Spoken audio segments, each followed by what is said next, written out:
hedder Nivert. Jeg hedder Natasha. Og vi er nye her på YouTube.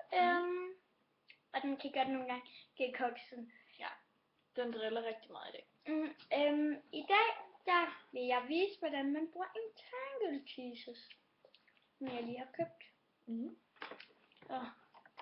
Og det er æsken, der ser sådan her ud. Og Og det er hvad vi skal fortælle, hvor man kan købe den henne.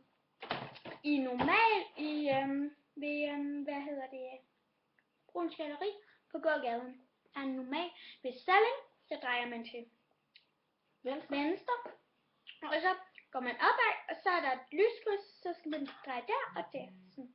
Ja, så går man op ad gaden, sådan, eller sådan, man går sådan, med Salling, så drejer man op til venstre, og så går man bare helt op, sådan helt op, så er der et lyskryds, og så kan man så se normalt, og der har jeg købt Tangle Teasers.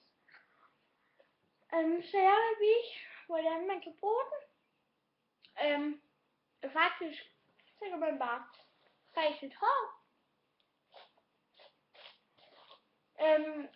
Og jeg synes ikke, det gør ondt. Den er virkelig god. Synes jeg. Ja. Så kan man se, hvor fin hånden får. Ja. Så det var den lille korte video, så vi håber, I vil se flere videoer af os. Ja, vi ses i vores næste video. Hej! Den er der ikke.